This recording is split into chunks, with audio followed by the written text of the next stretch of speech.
एक बार की बात है।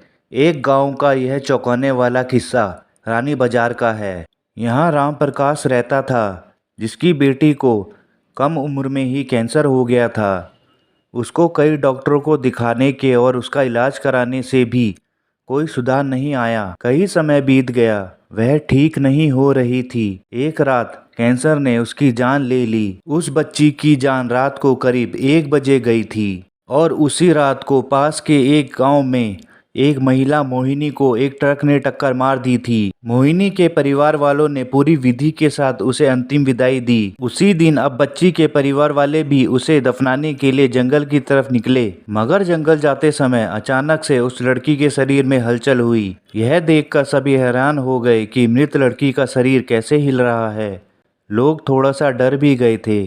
थोड़ी ही देर में वह लड़की जिंदा हो गई और उसके परिवार वाले खुश हो गए और खुशी खुशी उसे अपने साथ घर वापस ले आए। किसी को इस बात की भनक भी नहीं थी कि उस लड़की के अंदर उसी रात ट्रक से टकराने वाली मोहिनी की आत्मा घुस गई थी, इसलिए वह लड़की जिंदा हुई।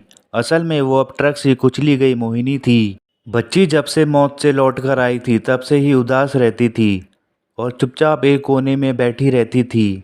एक दिन उसकी माँ ने उसे खुद अपने हाथों से खाना खिलाया और मामा के घर लेकर जाने की बात कही।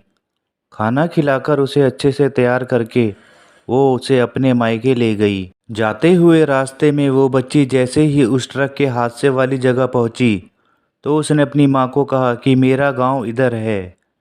माँ ने उसकी बातों पर बिल्कुल गौर नहीं किया और उसकी बात हंसकर टाल दी। कुछ ही देर में वो अपनी बेटी के मामा यानी अपने भाई के घर पहुंच गई। 1-2 दिन बाद मामा जी के घर के आसपास ही बच्ची के अंदर घुसी मोहिनी को अपनी पड़ोसन सिमरन दिखी।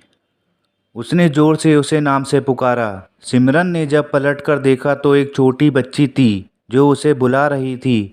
उसे बड़ी हैरानी हुई कि इस लड़की को मेरा नाम कैसे पता है, मैं तो इसको जानती भी नहीं हूँ।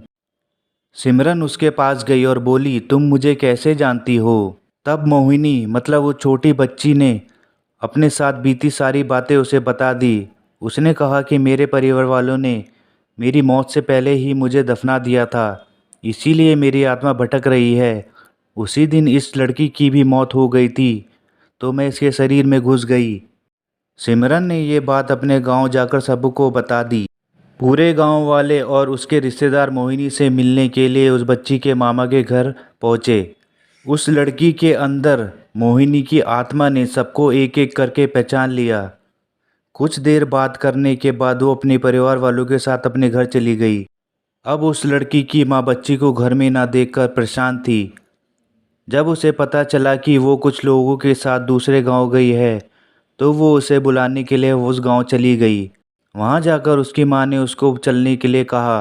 अपने परिवार के साथ खुश मोहिनी ने वापस आने से मना कर दिया। पास के ही लोगों ने उसे समझाया कि तुम दोनों परिवार के साथ रहो, इसी में सभी की खुशी है। तुम किसी एक परिवार को दुखी नहीं कर सकती, क्योंकि जिसके शरीर में तुम हो वो भी किसी की बच्ची है। तुमको उनके बारे में भी सोचना चाहिए। इस बात को सुनने के बाद लड़की के शरीर में रह रही मोहिनी ने सबकी बात मान ली और अपनी माँ के साथ वापस जाने के लिए राजी हो गई। अब वो दोनों परिवारों के साथ खुशी खुशी रहने लगी। इस कहानी से यह सीख मिलती है, जल्दबाजी में किया गया कार्य अधूरा रह जाता है, इसलिए कोई भी कार्य करने से पहले उसे अच्छे से देख परख लीजिए। अगर आपको यह कहानी अच्छी लगी हो तो कहानी को लाइक करें और ऐसी कहानियों के लिए मेरे चैनल को सब्सक्राइब करें। धन्यवाद।